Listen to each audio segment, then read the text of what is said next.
Today on Beardo and Weirdo, we're being joined by comedian Ian Bagg, who's telling us stories about seeing Faster Pussycat actually assault each other on stage, and you'll never guess who he roasted for an hour in his audience. And when asked Ian Bagg about his favorite bands, Canadian, the first Canadian ever, not to mention Rush nor Triumph. Alex, run a Google search. I don't believe him. He's not from Canada. How is that possible? Blasphemy. Houston and Long Island. It's Chris Cale for the rock and roll band Five Finger Death Punch. Hey, Billy, it's Craig Gass from Family Guy, King of Queens, Sex and the City, and all those other shows. We're coming to Long Island, New York, and Houston, Texas. Long Island, August 3rd, the night before he performs with his band at Jones Beach. We're going to perform at Mulcahy's. And then on September 26th, we're coming to Houston, Texas to The Secret Group in Houston. Get your tickets at getgas.com. Getgas with 2 S's.com. And now he's going to insult me. I would never.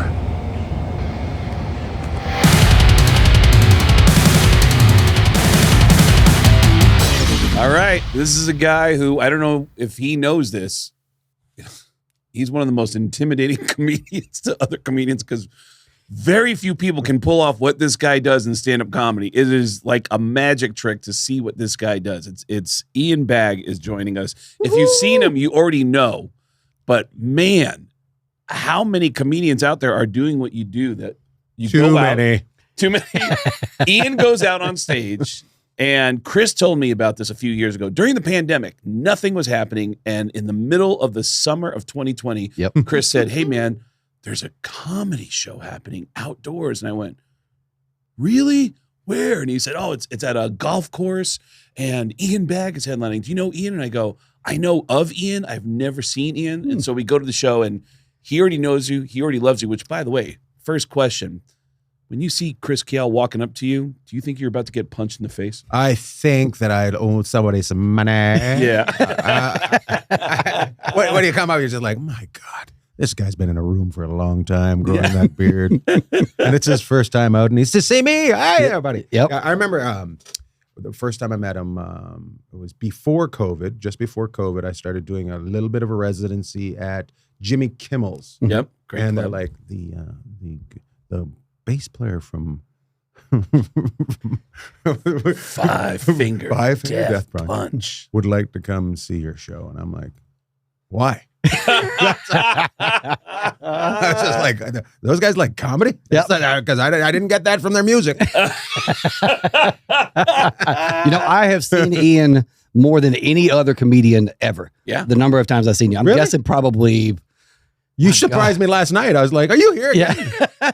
And that's the thing. Every show is different. Yes. I've never seen the same show out of him, and I've probably seen him 10 to 15 times. Well, because he's getting material from the people in the audience. Yeah. That's frightening to me. Yeah. That's absolutely frightening. Why? to It's me. just writing. It's just like hanging with Chris. I don't like It's writing. just okay, there, fair enough. Have you seen his Fair act? enough. It doesn't change. Yeah. And his conversations are always the same. Yep. Hello, Chris. How are you? All right, goodbye.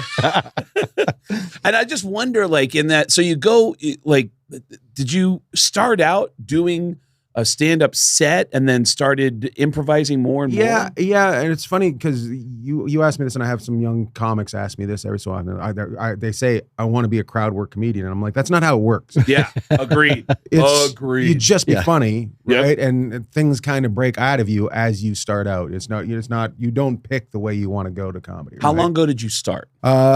95. Oh, about the same time as me. Yeah, 93 so for me.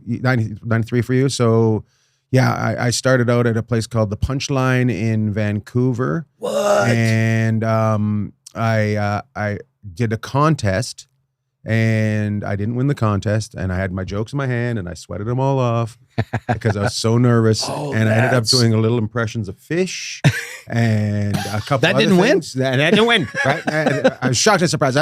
Funny part is, I thought that was my shot. Well, we shot. We gave it a try. We didn't do it.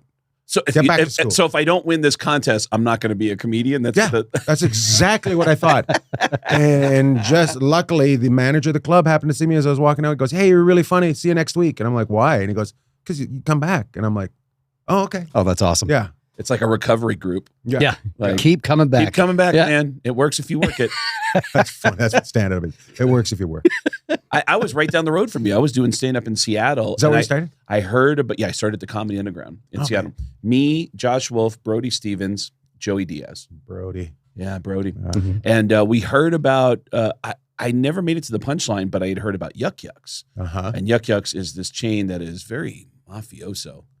Very, there's a very. You either play Yuks or you don't play the other clubs. Yes. And that goes from guest sets to middle sets. Really? You cannot. It doesn't make sense at all. Because Yuks quickly branched out and they had clubs all over Canada. And if you're living in Canada and you have a dream of being a stand-up comedian, move. You could actually, it worked for you. But you could actually live the life of being a working comedian year round and traveling every week because there were Yuks in every little town in Canada. As long as you committed to the Mafia. Yeah, but and it's funny that you say that because it really they had wage settings. Okay. Like they didn't have the star system. They had you could make a certain amount as a headliner. You could make a certain amount as a feature. You could make a certain amount as an MC. Mm-hmm. Yep. You could not make more than that. Even if you're selling the place out because of your name. No. Yeah. And then also knowing that there is that attraction that everybody wants to be a working comedian in Canada. If you want to be a working comedian in Canada, you want to be a Yuks guy.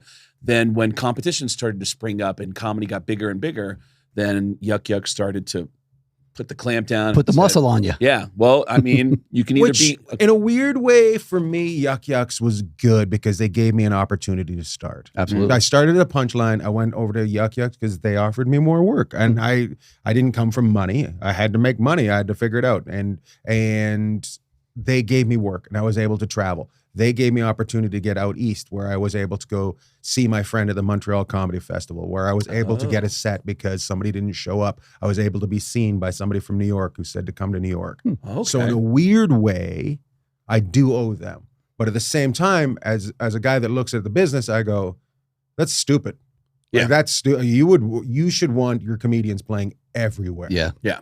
And Agreed. getting better and coming back and wanting to be on your stage after they. The problems run even deeper than that with Yuks, but yeah, That's for another podcast. But they had one of my favorite stories. I got out pretty quick, so I don't know all the problems. Well, one of my favorite stories. I've done a few charity events in Detroit where, and I'm forgetting his name. I actually met him in Gordie Toronto. A comedian from Michigan who was on Full House that does all the voices. Oh yeah. Dave Coulier. Dave Coulier. Yeah. Dave Coulier said that Isn't it ironic? the owner of Yuks, Breslin, Mark Breslin. Dave Coulier drove from Michigan all the way to Toronto to audition for Mark Breslin. And after his audition, Mark Breslin didn't say, you're not ready. He said, do not do comedy. You should not be a comedian. And then he drove all the way home crying. Yeah. And then years later, he said, He did okay. Full House is celebrating their 200th episode. And he said there's a party happening in downtown Los Angeles on top of a high-rise building where other guests are coming in by helicopter. They're landing by helicopter. And he said, I'm in this buffet line. And this guy walks up and goes, Dave, just want to introduce myself. My name is Mark Breslin. I run a line of clubs in Canada called Yuks. And Dave said, you don't remember me, do you? And he goes, have I met you before? That's really funny. Oh, They used to bring up the weirdest headliners from America. They used to bring they'd say he's in from New York and he'd be from Rochester. You know what I mean? You know, so yeah, it was just like I have no idea. So yeah, I guess his taste in comedy was not real. I don't know what his taste was. But yeah, I didn't. I don't know. Well, he had a machine. He's got a machine and it's still there. It's still making money, but it's he's got the attitude of a guy who's got a machine that's making money. He doesn't really need you at all. Exactly. You know, he doesn't really need the money from that club either. Yeah. I also think he'd sell his soul for 5 funny minutes. Yeah. You know what I mean? So it was you know, but I'm not angry at them. I'm just confused by them. And because such great comics do come out of Canada. Incredible comics. I went and seen the movie Nirvana, the band, the show, the movie. Have you guys seen that yet? No. Oh, you got to see it. Okay. It's I don't know how to describe it, but it's about these two guys that want to play the Rivoli in Toronto, which is a big music place, Yeah. and somehow they invent a time machine. Okay. So but they take video. They have clips from themselves from 2008, 2007, and they're able to put it into this movie of stuff that they have ever done. It's insane. And Okay. It's funny. Go see it. I seen it at the theater right next to the club Nice. last night. Oh, beautiful. Shit. Yeah. Oh, at the AMC theater Yeah. next to the Wise Guys? Yeah. Oh. How you like that Wise Guys room? I think it's awkward. Yeah. I have a lot of fun there, but I also think the stage is too deep Oh, I could see that. and it sucks the energy a little bit. Yeah. Yeah, That's so interesting. So people come, oh, I had so much fun. I'm like, really? You were? Yeah, That comedians. second row right there from Idaho. Yeah. Yeah, comedians will know walking into a room, they'll just go, oh man, there's some aesthetics that, or sometimes when Yeah. you get hired to do private events, you have to get involved with how the evening is going to go. Mhm. It's like, hey, we're not going to do dinner at this time, right? Let's do the show, then we do the dinner. You don't want people eating. Like you have to really get involved. Speaking of events, like doing your crowd work stuff, have you worked corporate events? Well, I do some every so often. And Okay. I make sure that there's rules laid out for me. I know. First of all, we have no boundaries. If some people are going to get offended, Yeah. we need to know, right? And I need to know before I go in. My buddy is doing an event for who's the old baseball guy, baseball manager for the Yankees, Joe Torre. Okay. Joe Torre does an event where apparently has comedians every year come up and do time, and they say it doesn't go great, and I go, okay, and I go, he goes, will you do it for me for free? And my wife said, well, you're good. I don't know if you're allowed to swear on this, but Oh, yeah. I swear. you're fucked if you're doing it for free, right? And I'm Yeah. like, okay, well, I'm doing it for my buddy Jeff, and he's asked me to do it, and I'll do it. So I get there and I go, I don't want to go. I can't go on while they're eating, and there's got to be a light on me, and the introduction's got to be pretty good. Who goes on? They're eating. No light. Joe Torre does a little speech. He's in the dark, and Ian Bagg goes on, and now I go on and I just look around, and it's a room full of rich guys with young girls, and I said it's good to be here at the father-daughter dance. Right? So. And it just goes downhill from there. Yeah. Like just flying down.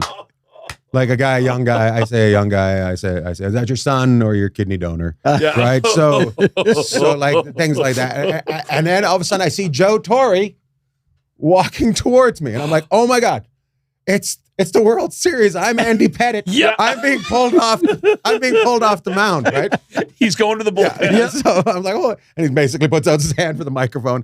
And I go, one last thing. No! Joe Torre. No! I go, because it's called Safe at Home. That's what this foundation's called. And Joe Torre was apparently abused as a kid, and it's about kids having safe places to go, right? And I say, for a bunch of people that are raising money for people to feel safe, you fucking suck. Wow! Just give it the microphone and I walk off. No way. Shit. Yeah. Dude, no Yeah. pay? No I mean, pay. there's no Yeah. pay, It's so brutal. why not? I love Who that. cares? And I said to the lady running the event, she goes, oh, I'm so sorry. I go, I will ruin this foundation. That is my. I love that. Yeah. He is so quick too. Like on Thursday night, he was doing the crowd work, and he he sees a couple, and he goes, "So when did you guys meet?" And the people were like, "In elementary school." He goes, "Please tell me you're the same age." Oh, it killed me. That was, oh my God, so good. So when you're starting out, we didn't really get into this too much. When you start out doing stand-up in Vancouver, which by the way, when I finally got to Vancouver, it was to Yuks. It was two guys named Dale and Parm. I don't know what became of those two guys. Yeah, I remember them. They were so wonderful to me. And I remember thinking that the Yuks in Vancouver was incredible because they had an actual green room that had like lockers. And I was like, oh man, It's like that movie, right? can I put my stuff in there? Yeah. You know, I mean, it was like, I just thought it was so cool. But the Rock Club was right next door to that one. There was a rock club and then a casino around the corner. Oh, yeah. Okay. I forgot that they put a casino there. Yeah. But I loved coming up to Vancouver. forgot But about so Dale you and start out Parm. doing a set, right? You start out, I mean, you get that awkward, I didn't win the contest and I'm doing fish impressions and whatever. And then you come back and you start writing a set. At what point do you go, and this is, when you start out doing stand-up, years go by and you start to see some guys take chances and go, I'm not even going to do my set. I'm just going to float out there and see what happens. Uh-huh. Right. But they never become guys who just float out for an entire set like you do. So Yeah. Well, here's how. So at the Punchline, they have a improv group that goes on every show. Okay. It goes MC, guest spot, improv group, feature, headliner. It's Okay, a so long MC, night of guest spot, feature, and headliner after the improv group are all Yes. comedians doing regular sets, Yes. and then okay. Yes. So and the first step is, I can't remember if I think the first step was MC. And when they said, when you MC, you have to ask 3 questions when you go out there. And the 3 questions are, who's never been to the club before? Okay. Is it, Who's from out of town? and who's celebrating? And who's celebrating something? Yeah. And those questions have to be asked every show. Okay. And I'm just like, I concentrated more on that than my material. But so that kind of started me off. But I'd also watch this improv group and just go, oh man, that looks so much fun. Wow. Nice. Right. There's the influence. So I kind of go through it. I kind of do very well out of the top, like MC. Now I'm doing guest spots. Now I'm doing like feature work and starting to headline a little bit, all within a year. Mm-hmm. So it all kind of works out. But am I doing crowd work? I don't think I'm doing crowd work. I think I'm just doing that, what I'm supposed to be doing, asking those questions when I'm emceeing and being out and learning to hear what the answer is to the question, right? So it kind of gives me that thing. So when I don't have enough time to fill, because I've moved kind of rapidly, I don't have the time, I'm able to fill the time with talking to people. That's where I think it comes in. It's not that I was trying to do it. It was, I wanted to be this guy, Right. but this was helping me be this guy. And do you remember any early moments where the answer to your question just stumped you and you had to drive home and think, oh man, you know what I should have said? Oh, that still happens today. But I do remember, I'm in a little town called Penticton, which is outside of Kelowna. Did you see his face change? I was going to say, he just went there. He remembers the moment. We all remember these moments That's where me you're going, like, we were in Worcester, Massachusetts. driving home in your rental car going, oh, you know what I should have said? And it's like 3 hours later. But yeah. So a week before, I had read in the paper about a woman was gardening and a retaining wall had fallen on her. Right? And I'm like, I'm 21 and I'm like, that's murder. Right? I instantly figured that's murder right there. Right? So I go up to this small town of 10,000 people. Oh no. Shut the fuck up. Immediate family? Yeah. It was like, hey, doesn't anybody else think that lady got murdered that the retaining wall fell on? That's my sister. Oh my God. And I'm just like, because I'm only like 2 years in. Yeah. Right. I don't have. You don't have the skill set yet. I've got 2 gears. Reverse and forward. Yeah. And this is the moment. Is happening. And this is the moment that breaks you into a third gear, whether you're ready or not. This is forcing your third gear. Yeah. Wow. Because this can never happen again. This situation. Because I'm so stumped, I go, good night. Really? Yes. That's how long into a set? Maybe Early. 7 minutes in. And there's a guy named Herb Dixon who is the king of the West Coast comedians, and it's his room, and he goes back on and he's like, well, I've never seen anything like that before. And I'm instantly going, what did I do wrong? What did I do wrong? And I'm just like, what are the chances that this person's at the show? Right. And like, and then my head's like, why are you not asking that? Like, your sister just died and you decided to go to a comedy show? Yes. Like, there we go. That's your first breakout, is to go to Snickers and have a couple beers. How was that meet and greet after the show? Oh, that meet and greet did not happen. That was me driving 3 hours back to Vancouver. That's the thing. When you first start doing stand-up, everything is so rigid in your mind. You put together some material and you go, okay, so I got this opening kaboom, and then I got this funny idea and a funny idea. And then I got this ending and it goes kaboom, and then I say goodnight. And everything's really rigid in your mind. Oh, yeah. And then if somebody yells out, you go, right.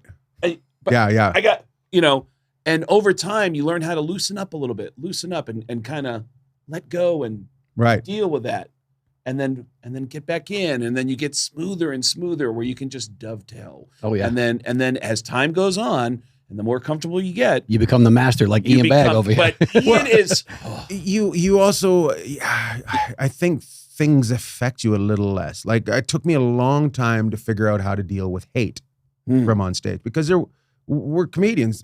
Our job is to figure out where the edge is, right? How do you figure out where the edge is? You go over, Exactly. right? And then you come back. And that's where you figure out the edges. Well, people would lose their crap every so often when you went over the edge and you had to figure out how to deal with hate. Have you actually been like someone like coming after you? Oh yeah, I've had things thrown at me. It's a good thing you're 6'3", 6'4". I remember I was in Virginia Beach, and some guy came up after the show. Funny Bone. Yeah, and that double level thing. It was weird. It was a company was having their Christmas party. Okay. And they had bought the whole thing except for maybe 10 seats, and I couldn't figure it out. Nobody warned me.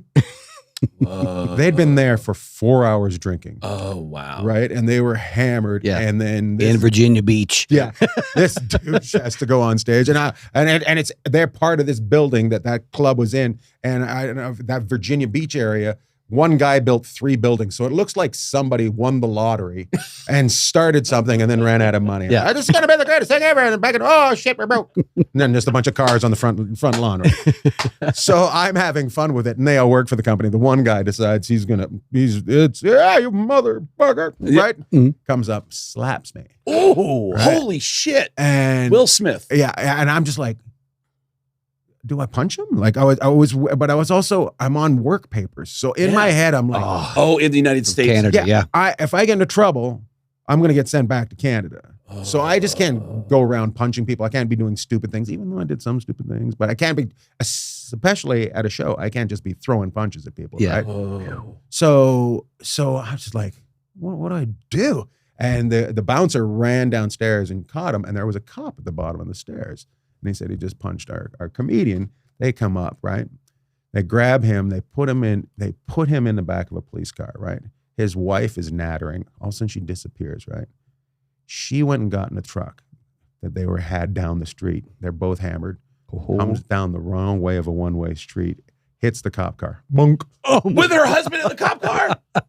That is the greatest improv I've ever heard of. Just you see both of them go away. I'm like, what is going on, right? Wow. Gets better. The cop comes up and goes, "You want to press charges?" And I go, "Well, do I have to?" He goes, "No, really. We got a lot of things going on down here. We can take care of." But he goes, "But maybe you have a bad day in the next year. Here's a number, and if you want to call it in, you can press charges against these people." I was just like, man, that guy gave me a idea. Yeah. And I remember the next day, Robert Hartman called me and said, "Ian, we had $17,000 worth of walkouts last night." Right. And I said, "I sold $17,000 worth of tickets." Yeah. And he said, "Good point. I'll call you later." Yeah. Yeah. Yep. What a way to show your hand. Absolutely. That's Yeah. like, I remember the first time I ever got anything that was remotely close to a corporate event was the Funny Bone in Pittsburgh. And the owner of that at the time, I want to say his name was Jeff Schneider at the time. Yeah. Notoriously grumpy. Yeah. Notoriously grumpy guy. Caught his wife sleeping with the guy that cleaned the condos or something like that. Is that right? Yeah. Yeah. Oh man, this is I'd the be best grumpy too. This is turning into a great podcast. Jeff calls me up in my hotel room and he goes, "Hey Craig, just want to let you know, your Thursday night show is sold out." And I go, "Okay." And he said, "I sold the room to 84 Lumber 84." Yeah. And he goes, "So they're turning it into a private party." And I said, "Oh, okay." And there's a pause, and he says, "I'll give you an extra $500." And I went, $500? Yeah. Oh my God! This is the best phone call I'm going to have all day. And I love you. I love you so much. And then I do the show, and it was actually a great show. It was the one time that I've done a Corporates can be good. They can be. That was the only really good one I've ever done. And then afterwards, hanging out with the employees who were all drinking and having a great time, I said, "Man, so your boss loves comedy?" And they go, "Oh man, he remember, tell him about Jerry Seinfeld. Did you hear about Jerry Seinfeld? Last year, our boss paid Jerry Seinfeld $1 million to come to his house and do a routine for us." And I went, "What?" And they go, "Yeah. Hey, how much did you get?" I'll bet. And I go, I did all right. And they said, oh. 650, motherfucker. Yeah. So the idea that you're finding out in that way. Oh my God. That they're getting money from you. They must have loved you, though. They must have just been. Yeah, it turns out the guy who owned that company was a massive comedy fan. He was always dropping big money for, Well, those are the people that are fun, the people that like comedy, the people that when they make it not connected, and it can be connected to work, but there's a point where they force them to come. Mm-hmm. And they're not really comedy people, and it's taking their time away from them. Right. Does that and they take it out on you. Yeah. That's where it goes wrong. I wonder how frightening a moment can be for you when, I don't know why, but there's always this thing about late Friday shows at a comedy club. Late Friday shows have a different energy. What did I cancel last night? Did you? Yeah, I've been getting rid of them. Really? Yeah. Yeah. Late Friday shows I don't know why. Late Saturday shows are date night. It's fun night. People They just went out for dinner someplace else. Yeah, That's what it is. Everybody's out having fun, and you get a lot of mainstream, and it's always great energy. There's something different about late Friday that it's people who really want to party hard, and there's a dark energy. What were you going to say, Chris? It was late Friday night, the show that we had that comic up in Alaska. I think it was the Friday Night Late Show. Where My God. He was saying he was threatening bikers in the room. And This dude was hammered. Yeah. And like they said, when he's not drunk, he's super funny. Yeah. He didn't get it. Comedian? The comedian? The guy that was going on before me, and I'm That's so brand funny. new. Yeah. I'm like, I got to clean up this mess. And he ended his set by saying, I don't even want to be here. I want to kill myself. And he wrapped up. Please welcome your next comedian, Chris Kale. Yep. So I wonder. Craig is now his sponsor. Yeah. So it's actually not a joke. I'm trying to get him help, and he's refusing. Guys, anonymous. But Not today, son. You fucked up my set. I'll fuck up your anonymity. But I wonder when you're doing what you do, and Ian does this beautiful thing where he just starts talking to people in the crowd and starts this wonderful conversation and starts building an entire set off of these wonderful conversations. But sometimes I can tell just from standing, and it's usually a late show on Friday, there's a bad energy in here. I'm looking and this guy is unhappy. This guy's frowning at me. I wonder if he's actually mad at me. And do you start to feel the awkwardness of those random shows? You never know when they're going to come. And do you feel like you have to work through tension sometimes to start talking?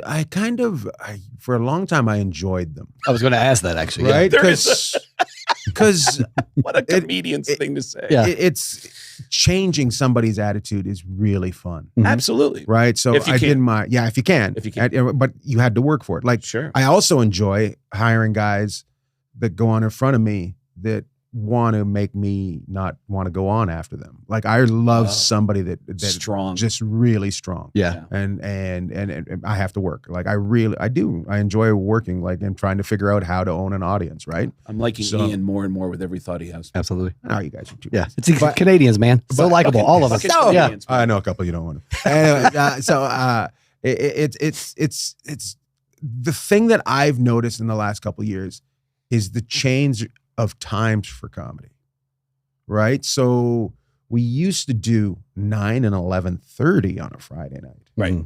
And now it's 7 and maybe 9:45. Yep. So there is definitely a different kind of anger in the room at 11:30. Absolutely. Right? Sure. Yeah. So 11:30, because if you're not getting on stage until 11:45. No, yeah, and then for a long time, I don't know if you had this, but I had this a long time. My rooms were papered, so I had free people who didn't know who I was and didn't want to know who I was coming to the show at 11:30, and then I'm gonna have to deal with them, right? They're not financially invested, so they don't necessarily have to pay attention. So, and I used to like trying to turn them, but once it became earlier, I was like, this is pretty good. And I was in Omaha last week, 2 weeks ago, and Colleen said to me, you can do 6:30 and 9 o'clock, 8:45 on a Friday night. And I'm like, I can? Mm-hmm. Like, that's pretty awesome. So, I've been doing that too. Have you? And it's been going really well. I've been doing it for Saturday nights, but I had no, I could do it for Friday nights too. I was like, Mark Norman was doing like a 4 p.m.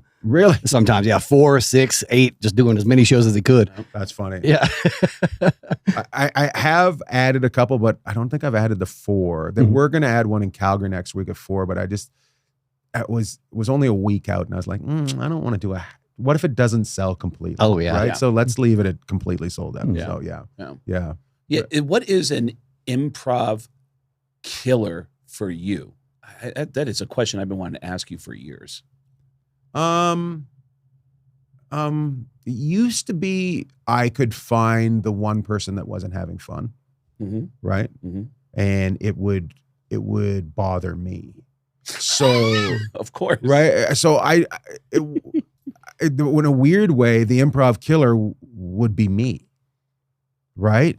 In what way? Because you're in your head about I'm in my head instead of going, yeah, you have to work for this person's love. I was like, why doesn't this douche doesn't? And you would let it affect your mood while you're on stage. And I would get cranky. One of the other things that, and another thing, I used to watch everybody that went on before me. Oh, and if I seen somebody I didn't like, I would take that anger on stage. Okay. Right. So now I just like you as a person. I can figure out afterwards what you do, how well you do. Right. Yeah. I don't need to see it. You know what I mean? So and you can do whatever you want. So it's. I think everything at the end of the day, you know, there's weird things like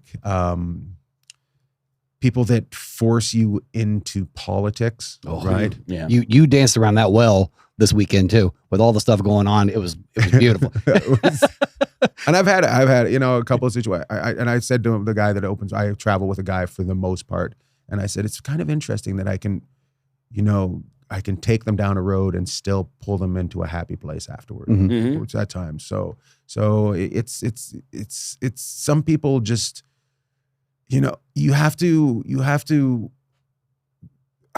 figure out how do they leave the mood that they came in. Yeah. Right. So, and I used to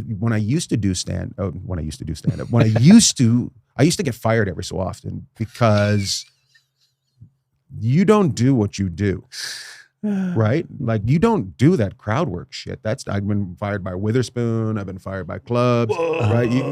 Witherspoon was like, I'm not following that. Wait, which Witherspoon?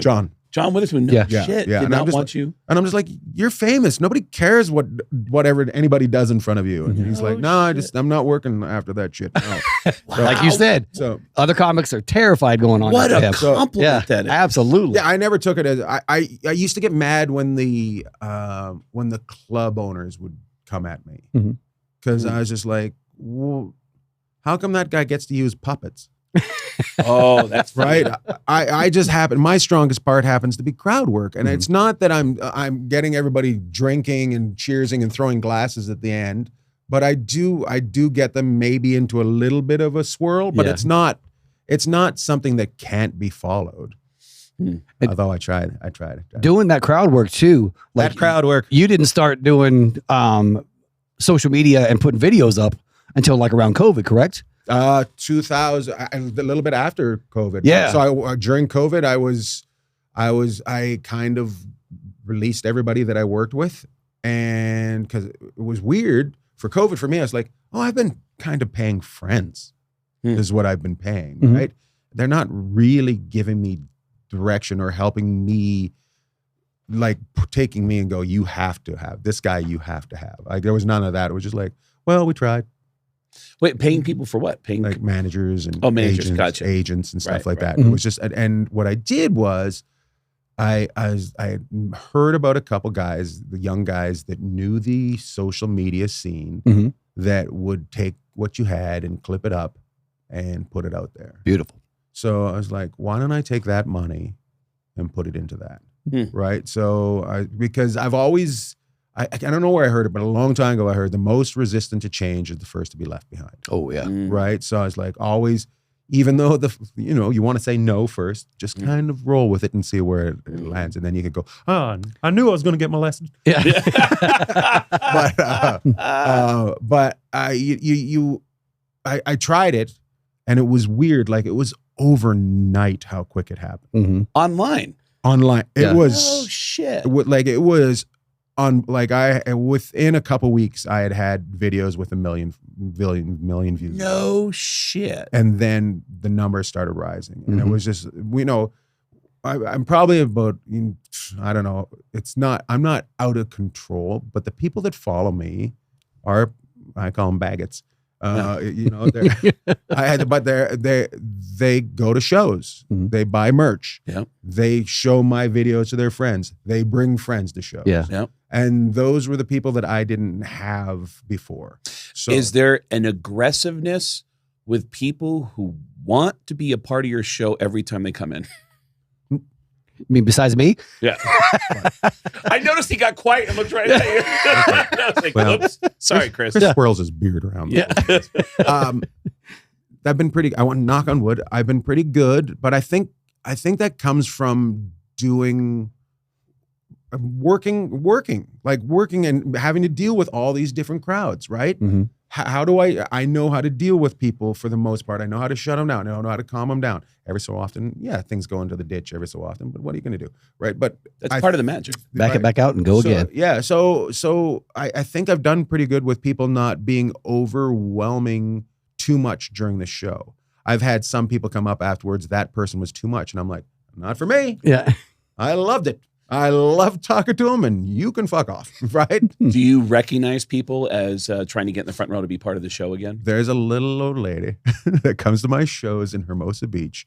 She's got pink hair, and her and her husband are probably in their 80s, and she gets hammered. Yeah. And it's Hermosa Beach has a maximum of 2 drinks, so she gets hammered off in 2 drinks, right? And she has a great time out. She has a good time out, and I see her, and sometimes I play with her, and sometimes I don't. I always acknowledge her, and I always make sure that she's having fun. But I sometimes I give her more rope than other times. But Does she have a good backstory that you can play with, or is she just got fun energy? She's just got great energy. Yeah. Just got a great energy, and just yeah. And her husband just kind of rolls his eyes the whole time. What stands out as wonderful gifts that have come out of conversations over the years? I too many to list, to be honest. Like, it's unbelievable what people like. People like the other night we had that guy and his wife had died, and we still made it funny. Yes. Yeah. Right. Like 3 years ago. Yeah. So it was. He's like, oh, you're over it now. Yeah. 3 years. Move on. You got the money. Yeah. Oh, that's what it went to. Yeah. The insurance money. Oh, And there was a girl over here. She was on Xanax bars. Yep. And I was trying to hook her. You know what's funny about the girl with Xanax bar? Came to the meet and greet, and I went to shake her hand. She moved at the same time, completely grabbed her tit. She was so done out of Xanax. She didn't flinch at all. I had the panic on my face. It was fucking funny. do you think you've started relationships in your show? I have. People came last night and they said our first date was on your show. And we had so much fun. That's what. Oh, nice. Yeah. Yeah. And I've introduced people before. Because he'll do that. He'll go, hey, you should hang out with this person. Yeah. And it kind of feels like a dating speed round that's starting to happen around. It is a little bit wingmanish, right? Yeah. Yeah, it is. Oh, absolutely. Yeah. Absolutely. And I love doing that too. I mean, I've always had a go-to, feel bad for revealing this here, but whenever I see a comedian friend of mine talking to an attractive woman, I'll walk up and I'll go, I'm sorry, Ian, That's I funny. am your biggest fan. And I just wanted to say hi. I have all of your albums. Are you guys together? Do you know who this guy is? This is literally the greatest comedian That's ever. great. Man, you guys make an attractive couple. Can I get a picture of the two of you together? Do you guys mind kissing? Just Nice. I did it one Do you night. guys mind if I just sit in this chair at the end of the bed? I did it one night at the Improv to Jeff Ross. I go, Jeff, and he goes, yeah. And I go, hey, I'm sorry, but I am your biggest fan. Do you know who this guy is? Jeff is the greatest comedian. I have all of your albums. And Jeff goes, I don't have any albums. I go, I bought them on the black market. I have all of his albums. And he is, are you guys a couple? And Jeff goes, oh, Craig, this is actually my girlfriend. I went, oh, all right, cool. My work is done. Yeah. Good to see you again. All right, Yeah. nice to meet you. And I just walked away. I had a moment with Jeff Ross at the Dirty at 12:30.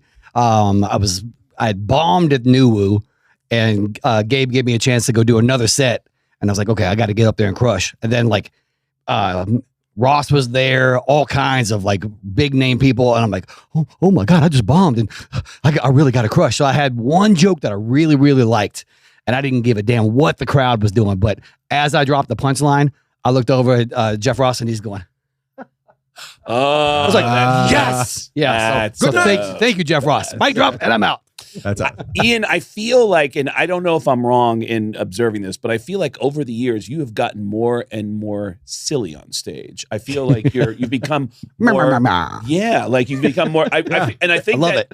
And I think with that, I think you've become more bulletproof because you're so loose and silly that you cannot.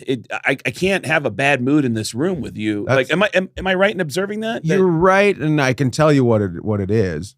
It's financial. I hate to say that, but when you would, it is the entertainment business. yeah, though. Yeah. At the end of the day, sometimes I was gripping the stick too tight. You know what I mean? Because I had to have it work. I had to have the goal. I had to have it because you needed that money. I didn't, there was no backup. You know what I mean? And now I'm just like, well, this fucking would have been way more fun years ago. But wow. So you're relaxed now. Yeah, I definitely have a way better attitude. And he's got like, even last night, touching a little bit on the politics. Yeah. And then you were like, this isn't political. If you think my goofy ass up here is a political show, and then he starts talking about like, same with Death Punch too. There's so much going on in the world. When you come to a 5 Finger Death Punch show, we want to take you out of everything that's going on out there. This is just to come in and have a good time. And you address that on stage as well. I try to explain every show that I'm just an escape and that they're my escape as well.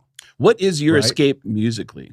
Musically, oh my God. Who are your favorite New Kids on the Block doing a residency here now. It's funny. They sent me a picture and I talked to the girl afterwards. I was just like, online, I was like, how did you guys have, they had, we're here for Caesar salad and New Kids on the Block. And I have a joke about Caesar salad and that's what they were here there for. And I'm just like, you guys had shirts made? Like, and she's like, I seen you 4 times in Buffalo. And I was like, no way. And she had a business and I was just like, well, how many times have you seen New Kids on the Block? She's like, we're seeing them 2 times this week, and we've seen them about 6 times this year. Yeah. We're going to the after party, and I'm like, my God. They all had the shirts like, I'm Donnie's girl. I had to ask the next question. Yeah. Have you ever blown Donnie? Yeah. I said that. I said, I hope I'm not a pervert. She goes, you're a comedian, definitely a pervert. I go, but have you done something? She goes, well, we high school danced one time. I'm like, finger banged, right? And she goes, no, he was behind me, and I'm like, from behind. Yeah, there we go. But I was like, how much? Like, do you think they've learned not to sleep with their fans? I think they're all married, right? I think so. And yeah, I mean, that is a weird thing where it's like, that is a constant. I've been to 2 New Kids on the Block shows. And at both of them, and they didn't learn not to sleep with their fans at those 2 shows. At both of them, I saw like one dude in the crowd. Yeah. And Chris Rock has a joke about, he goes, you know how you and another guy waving at each other. Oh yeah, that's what it is. You know how Chris Rock says, when you go to a Van Halen concert, you always see that one black guy in the crowd. He goes, I'm the black guy. When you go to a New Kids on the Block show, I saw another guy, and we instantly were like, we both went total strangers. We went, hey, is this guy? Yeah. Wow, we're just an arena filled with women. And what better place to go? Women. What better place to go pick up women too? Right. Because I mean, they're all going crazy over Donnie and Jordan, and there's 2 dudes in there. I used to do the same thing when I was drinking and doing drugs. I would go to the bar right outside Magic Mike, right, and just wait. That's really funny. Wait for him to drop off. Yeah. When you were a kid, you discovered music. Like, who got you? Like, where did you like jump in? My Cheap Trick was my first. No shit. Yeah, it was the K-Tel Records. Do you remember that? Yeah, of yeah. course. They had one with Cheap Trick, Kiss. I'm blanking. I think Boney M might have been on that one as well. But it was. But I remember Cheap Trick. I want you to want me, and that was the first thing I was like. This makes me feel different. Yeah, absolutely. And then I got live at Budokan, and shit. Did you get to see him live? No, I've never seen him live. And I don't think I would. Because Bunny Carlo. You loyal to Bunny Carlo? Yeah, because I thought he was so standout, interesting, cool in music. Yeah. Like he looked not like one of your guys' dads drove you to the gig. Yeah. It's basically that is it the drummer or the rock star? It's basically, I think that was based on Bunny Carlo, to be honest with you. You know that movie I'm talking about? Yeah. I was like, because he looked so different. But I thought he was cool as shit too. Because he just didn't have doesn't have a care in the world. Really does not look like, when he's sitting back there, the whole band's rocking out and he's just kind of doing his thing. And then you listen to some of the drumming and you're like, afterwards, you're like, oh, the guy was talented as mother, you know? So, did you ever get to meet any of your favorite rock stars? I have met a couple. When I was 19, Jim and Dan Frazier were driving from Terrace, British Columbia down to Vancouver. Jim was going to buy a Trans Am. Yes. So we drove down there to get a Trans Am. And I don't know, we drove in a car, his old car, and we sold that car. And then for half a second when you said he drove down to get a Trans, and I was like, what neighborhood is that? You can just pick him up down there. What year was this? Yeah. This was like, this is before I started comedy. So I was about 19. So I'll just get rid of that booger and we'll continue on.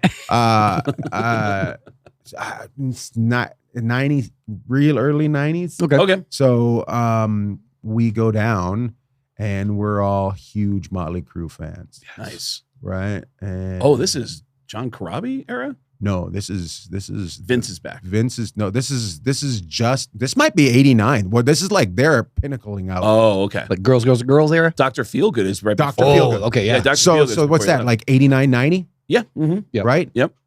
So we go to the Marble Arch because Marble Arch, girls.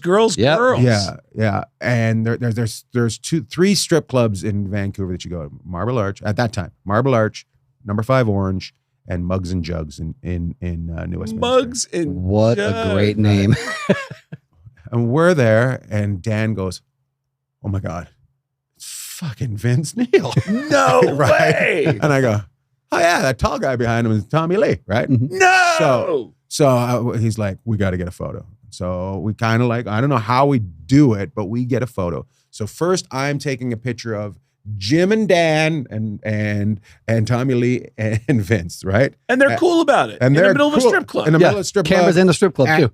And that's what I didn't even think That's about. what I was thinking. I'm like, But and it's also like a disposable. yeah, with a flash and Blink. I think we're near the bathroom. That's how we get away with it, right? Okay. So I take a picture. They're all in it, right? I get my photo back because we have to wait for 2 weeks until all the pictures are taken, so we have to we can develop the film. okay. I'm not even in the picture. It's just Vince, and I'm like, what the? How did you guys? Dad's like, I was so excited. I just got so nervous. I just cleared. I'm like, It was my big chance, man. Nothing but mugs and jugs. Yeah. Tommy Lee and Vince Neil were cool though. Yeah, they were very nice. Yeah, Oh, yeah. that's I don't. awesome. I like to think that most musicians are like most comics. We're just happy to be there. Yeah, of course. Right, and some people are complete douchers, but for the most part, I'm a butt rock metal guy from that age. I loved I bought one Van Halen ticket, one Van Halen ticket. Going solo. I thought somebody else would go. Yeah. I'm from a small town. I didn't realize there were seat numbers. Yeah. Oh, that's funny. So I go, I can't go. I just give away a Van Halen ticket. This is maybe 5150. Okay. So I don't see them until OU 812. Okay. Yeah, that's when I finally see them. And then I realized that I have to buy 2 tickets so I can sit with somebody I know. Yeah. And then we went to the old. Me and Trent Franson moved to Vancouver. This is how my comedy career starts. I work in a gold mine. An actual gold mine. And I work for an explosives company. And I start out, by, I just carry the sticks of dynamite from the magazine to the truck. This sounds like suggestions from the crowd for an improv sketch. But go ahead. This is why he's not scared of any crowd. Yeah. I used to try to fight people all the time. I was fucking ridiculous for a while. On stage? So, I remember ending one show. I said, I pointed where I'd be sitting if you wanted to fight me. That's what I said. I'll be sitting over there if you want to fight me. Oh my And people were like, God. you fucking idiot. So, That's a dream come true for me. so I would carry the sticks of dynamite, and then they're like, "Hey, you seem to enjoy this job," and I'm like, "It's a lot of fun." And it's stupid as hell. And they're like, "Do you want to travel with the guide, and then you'll do it on the other side?" So I'm like, "Okay." I get in the truck and the guy's blasting hash the whole time he's driving the side of my truck. I'm just young enough, like, I'll never die. Everything's going to be okay. And then I go from that. They're like, do you want to work at the gold mine setting up blasting patterns and blowing shit up? I'm like, yeah. So I have fun with that. And at the time, probably making $30 an hour in 89. Right. So what's that? Wow. 60, 70 and no education. So I go from that.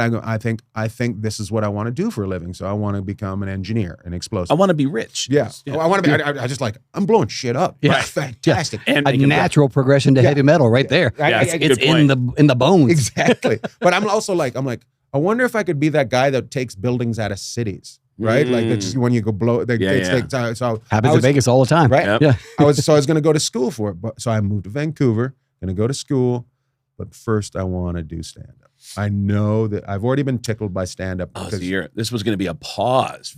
Is Right. what it started as. But Let me see what happens. you started the same time as me. Yeah. There was no game plan. There was no podcast to listen to. Right. No. There was nobody telling you what to do. You didn't know. In fact, this was the end of the explosion of comedy. Comedy was downsizing everywhere. Yeah, it had fallen apart. Yeah, falling apart. And there were guys that had, and I can only describe them as old acts that were starting to fall off. And there was a new style of comedy coming in.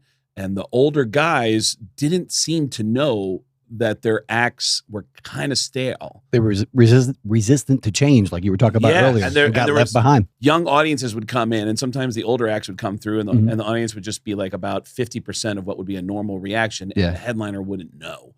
There's a lot, and this is, we're getting in, and then around the country, Chappelle and Patrice O'Neill, Bill Burr, Jim Norton, all these great comedians they're all starting to like work their way in too, because they fell in love with comedy. You would have started out with Hedberg in Seattle as well. Hedberg was my first roommate in New York, but he wasn't like a regular in the scene, but he was always around a couple times a year headlining. But he used to come up and stay with me in Vancouver when I first did he really? started. Yeah, we go out and do. And I was when I started out, I was very influenced by Stephen Wright. Oh, beautiful. Oh, and then so you and Mitch. Yeah. So, and I had the long hair. He had the long hair. Yeah. So is your picture with Motley Crue with long hair? Oh no, you're not in the picture. Not here. So not in the picture. It's your picture that you would have taken. I'm still okay. Too soon, Craig. Too soon. Oh my God. So it started out as like, let me try this stand up. You're blowing shit up for a living. Let me I gotta try it. Let me give it a try. Yeah. I want to do it because I made Shannon Butler laugh when I was in the 5th grade. Right. I never felt anything like that before. Yeah. Want to feel this the rest of my life. How do I feel it? Right. We all know about that moment with Right. Shannon Butler. Right. And so, I'm just young enough, just naive enough, just enough work ethic that everything just keeps going. Right. So I follow my friend out to the Montreal Comedy Festival. And somebody doesn't show up. They need somebody to fill in. My friend Ian. At the Montreal Comedy Festival, they need someone to fill in? At the Comedy Works. Oh, okay. Right. Okay. Little club. So Ian can do 10. He'll do it. So I go on. Lucian Holt goes, that was funny. Holy shit. You should come to New York. To New York. Go to the comedy store. I'm like, I should move to New York. Right. I've got $700 cash. Canadian. I jump on a train, go to New York. No. I pull into New York and on the train, and I'm like, well, I made a mistake here. Whoa. Where am I going to live? I don't have any place to stay. I get off the train. On the ground is a piece of paper that says youth hostel, $14 a night. Holy shit. I call the number. I said, all right, do you guys accept Canadians? Yes, we accept Canadians. And I go, can I get a room? They said, yeah, but you can't come here until 1 p.m. You got to kill time until 1 p.m. And I'm like, okay. I lived at a youth hostel for a month. $14. And I called Lucian and he put me on stage and I ate it for the first 2 weeks, just ate it. And he didn't give up. He just said, just do it until, and I figured it out. Well, at the end of that month that I was staying at the youth hostel, it might have been about 6 weeks, but at the end of that month, he came up to me and he said, tonight there'll be an audition for Conan O'Brien. You're not going to be on it. Oh. And I was like, thanks, Lucian. He goes, but you're going to be on it right beforehand. And if they show up on time, they're going to see you. If they don't show up on time, you're just killing time until they show up. Okay. And I go, okay. They showed up on time. I was the only comic they booked. Yes. No Yeah. shit. Yeah. And how long you been in New York for? I'd been in New York for 6 weeks. Holy And shit. on the Conan O'Brien show. It gets better. I go, I just came down here. I'm not really legal. They got me my work papers. Oh, no shit. Conan O'Brien, the Tony Hinchcliffe of comedy back then. Wow. Oh my God. Conan just ow. I love this. You know, I got to ask you about music though before we let you go because You can't kick me out. You mentioned He's a big boy. I'm not going to do it. When you came in, we were talking about our favorite bands and stuff, and you I'll tell mentioned. you my favorite bands. I'll tell you. Well, who are the best live bands? Who you? Yeah, like who White did you Snake have? blew my mind back in the day when I used to go to all the concerts. White Snake, Alice in Chains. I was kind of that kind of crossover that area, right? Well, that's when music was crossing over Yeah. from like metal. I to loved grunge. Van Halen. Yep. Loved Van Halen. I loved Ozzy. I seen what's that band? Oh, Jane. Addiction. No, Faster Pussycat. No. Or I seen Fast. LA Guns. I loved LA Oh Guns. yeah, too. they said what happened to Jane. Yeah. Yeah, Jane. Ballad I of love Jane. them. Ballad of Jane. Well, and the guys that wore all the like the masks and stuff. One of the Gwar. Yep. I remember seeing Or Slipknot. or Slipknot. Yeah, Yeah, okay. but it was Gwar. Okay. I remember walking over from the club at 86th Street, and these guys were on stage spitting blood all over the place. Yeah. I'm like, what is this? Yeah. What is this? I love it. And then the Bullet Boys were the next night. But I went and seen. Who were we talking about before? Faster Pussycat. Faster Pussycat. Opening for Whitesnake, you said? Opening for Whitesnake. Okay. And I was like, they're so much fun, right? Yeah. And then it goes dark, right? Because the drummer throws a drumstick. It bounces off of something. The drummer of Faster Pussycat Faster threw a Pussycat. drumstick. Dang, it's fucking throws a drumstick. It bounces off something. Cranks his guitar player in the head with a drumstick. He thinks it came from the crowd. So now he's trying to fight everybody in the crowd. Fuck you. Fuck you. Well, oh my God. I've seen Faster Pussycat get in fights with the crowd Yeah. before. So the one guy's like, and the drummer's like, The drummer doesn't say Yeah. anything. Just going to keep on keeping time.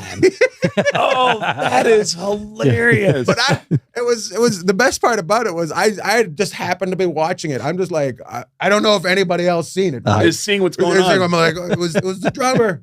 It was the drummer. Ian out there trying to snitch. Yeah. That is hilarious. I think I love going to concerts. I think who's your favorite concert right now?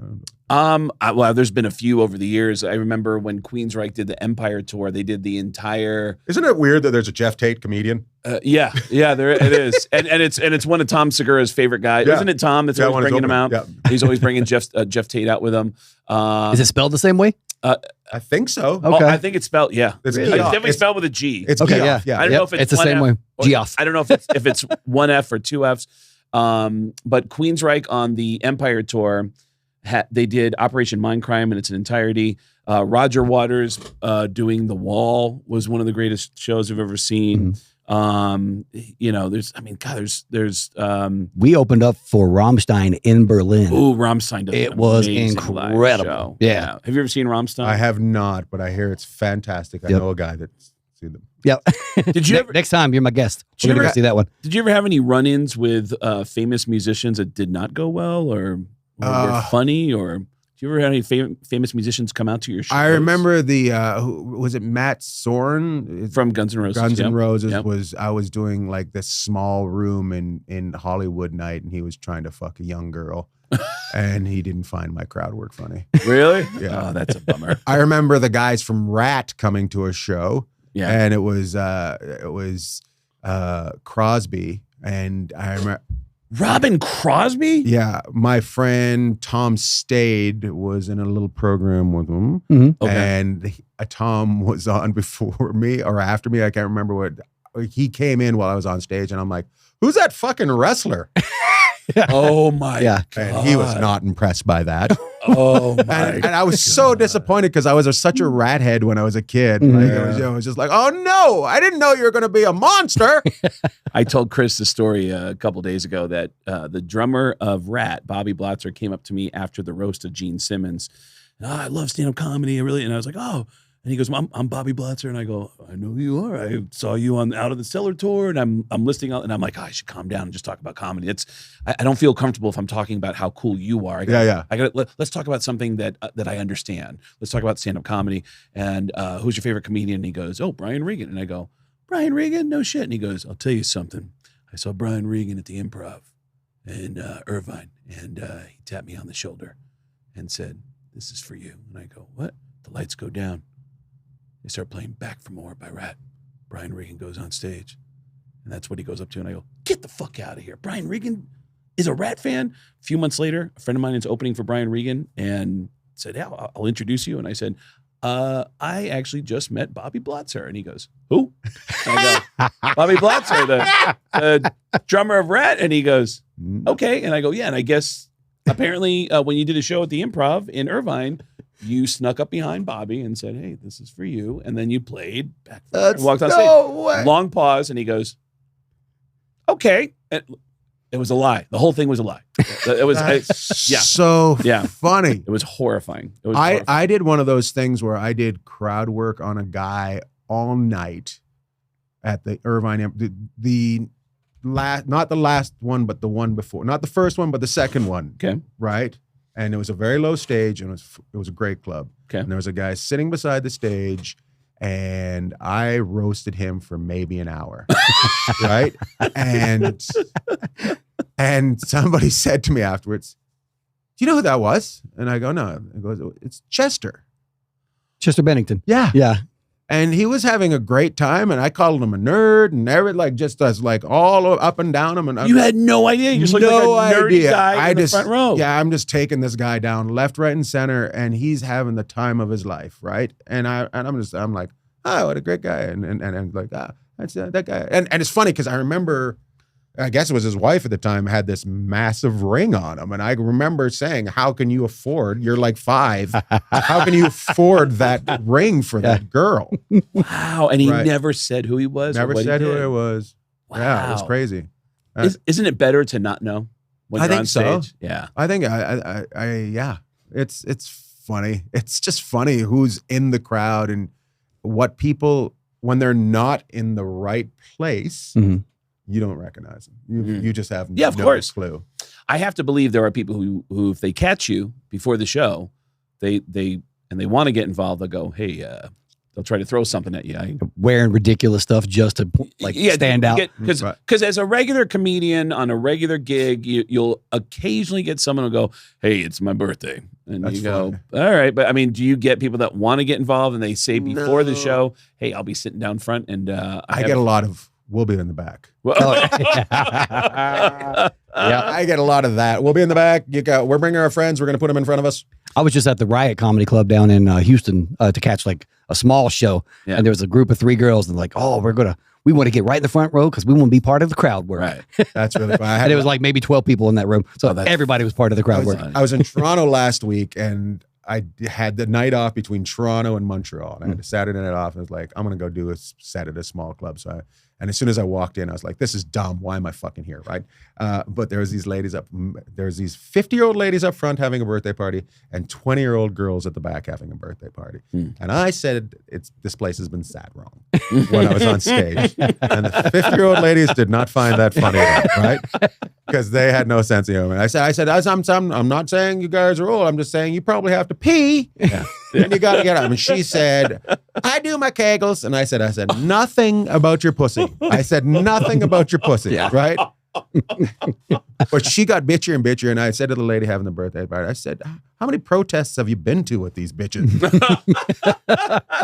See, me, now that I'm a comedian as well, anytime I go to a comedy club with a friend, they're like, oh, let's go in the front row and be part of the show. I'm like, no, I need to be in the back now. Yeah, I need to be in the back hanging out with the comedians.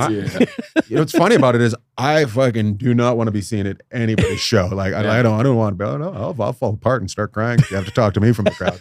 Really? Yeah. Has a comedian ever done that to you? No. So knock on wood. Yeah. I wonder if there's ever been anything, because people will get personal with you when you ask them questions, and there is no one confession that you went, whoa, like, because you get them all. You've had them all. The ones that shock me is when they bring up my husband's dead, somebody's dead. Yeah. I'm just like, well, Does it shock you when they flirt with you? absolutely, because it never happens. I've seen it happen. I've seen it happen in shows where girls, the response is kind of a flirtatious. I'll suck your dick. Right. Show's over.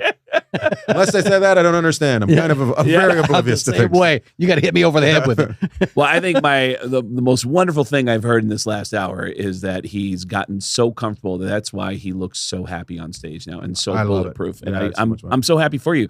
And we need to have more conversations with you. Where do you want people to find you online? Just go to ianbagg.com. And just go from there.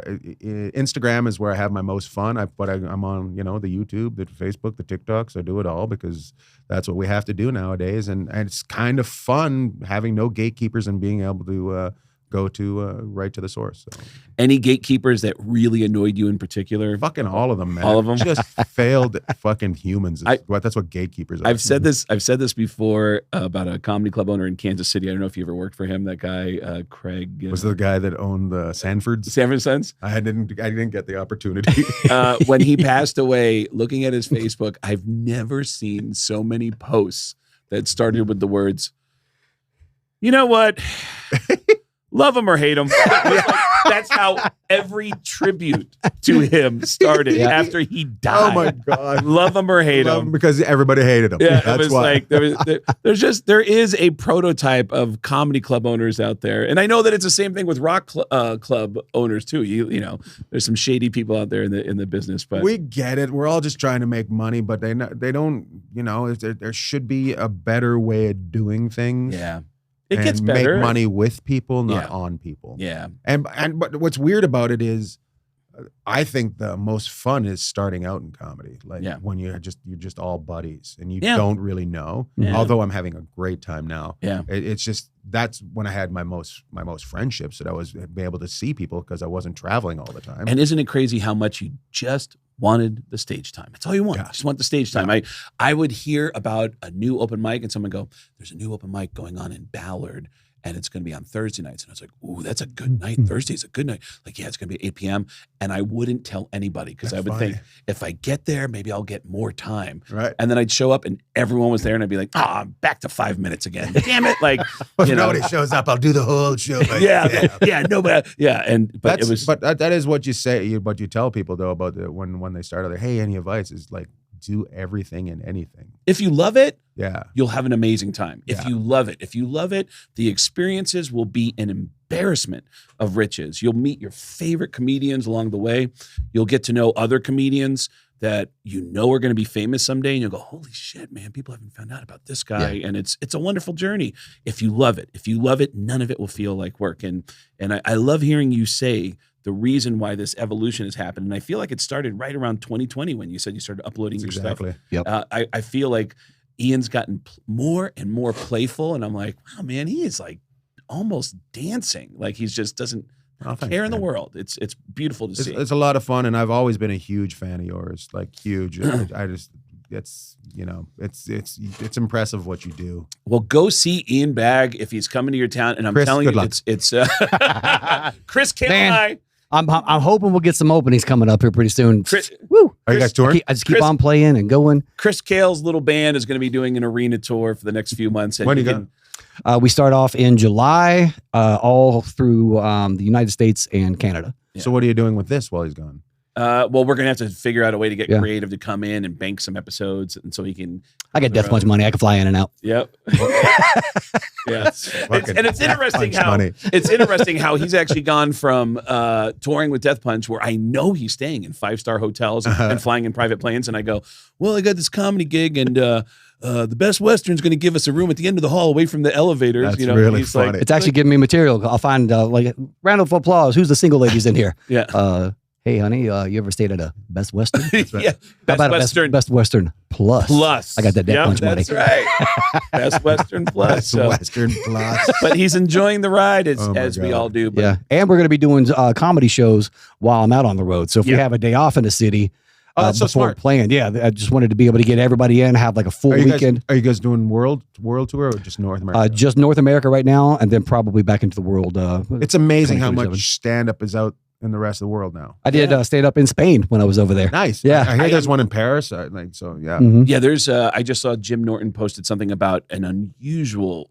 I can't remember what country it was, but I went. Jim Norton, unusual? Never. And I was like, I've never heard it, but I mean, I've known for years, like I've done shows in Amsterdam. There's great English speaking comedy clubs all across Europe that are, and Right. now it's getting bigger and bigger and bigger. That's what I do on days off now. I'll look for like open mics in town and That's just awesome. be able to go hang out and do that and Yeah. feed that ego a little bit more or get absolutely It's not crushed. getting enough attention on stage in the arenas. My ex-wife did say my favorite song was me, me, me, me, me, me. You can actually meet Chris Kale in person on the road. Go to chriskale.com. Chris and I are doing comedy shows together, and you can see all that info at getgas.com. Getgas with 2 S's.com. And then it's ianbag.com. Ian Bagg, IANBAGG.com. Yeah. And I'm telling you, you go and see his show. If you see him twice in a weekend, you buy 2 separate tickets for 2 separate shows, you will see 2 completely different shows based on the lunatics in the audience. So go see him. It's an incredible show, and it scares other comedians who are just working on our hour that we know works to watch a guy just completely throw it all out the window every single show. And what a blessing to be able to just have brand new clips all the time in the environment where clips are what drives people to shows. Expensive. Yeah, expensive. Ian Bagg, everybody. Thanks, guys. Thanks for having me at Black Panther Party Show.